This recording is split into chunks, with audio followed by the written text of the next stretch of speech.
Les 100 milliards russes que Moïse Katumbi chapeaute et a annoncé pouvoir mobiliser pour la RDC continuent d'alimenter les conversations de salon. Et ce, dans tous les sens.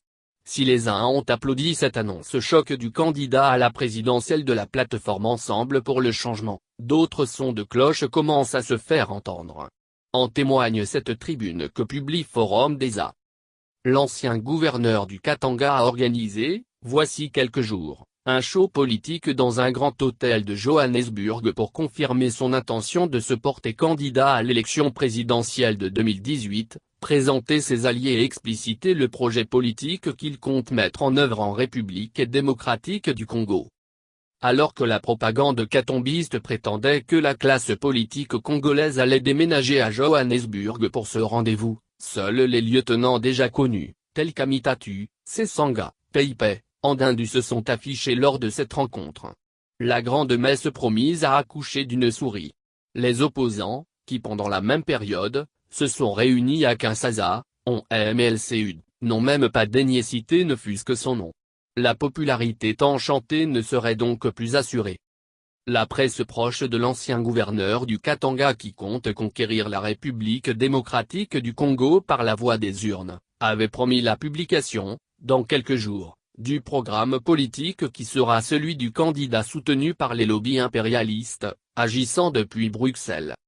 En guise de programme, l'entourage de Moïse Katumbi proclame, à qui veut l'entendre, que le propriétaire de l'équipe de football TP Mazembe serait capable de mobiliser rapidement 100 milliards russes à mettre à la disposition de son projet de société.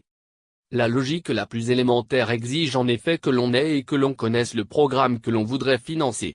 Or, à ce jour, M.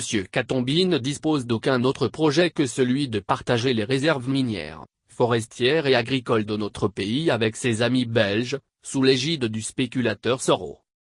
Moïse Katumbi croit pouvoir tromper les Congolais, mais en fait, il se fourvoie lui-même.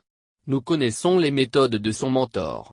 Pour rien au monde, Soro et ses réseaux ne mettront un /20e de 100 milliards russes dans République démocratique du Congo sous prétexte que le pouvoir congolais aurait changé de main. Ils ne l'ont fait nulle part ailleurs, ils ne le feront pas chez nous. L'ancien gouverneur du Katanga peut-il nous expliquer en échange de quoi ses prétendus amis mettraient pareille somme à notre disposition? Combien ces spéculateurs avaient-ils placé au Katanga, alors qu'il en était le gouverneur? Se mettre sous la coupe du prédateur George Soros que même les dirigeants américains et européens évitent d'adouber, n'est pas seulement une bêtise mais une véritable trahison. Cet homme est connu comme un véritable spéculateur international. À ceux que ce porte-malheur pourrait intéresser, je conseille vivement de lire l'ouvrage publié par des investigateurs européens à son sujet, intitulé « Les réseaux Soros à la conquête de l'Afrique ». Dans ces milieux de purs spéculateurs qu'il faut distinguer des investisseurs sérieux, la pratique veut que l'on mise le strict minimum pour atteindre le maximum imaginable. Quel est ce Congolais conscient du fonctionnement du monde qui accepterait d'adhérer à un tel schéma? Si par un concours de circonstances catastrophiques, M. Katumbi arrivait à s'emparer de la magistrature suprême de notre pays, nous savons donc quel serait notre sort. Assurément, Moïse Katumbi ne mérite pas d'occuper le palais de la nation de Kinshasa, parce qu'il nous a déjà montré de quoi il était capable. Sa gestion du Grand Katanga a été caractérisée par un accaparement de toutes les richesses et de toute possibilité d'affaires par un groupe extrêmement restreint, dirigé par lui-même.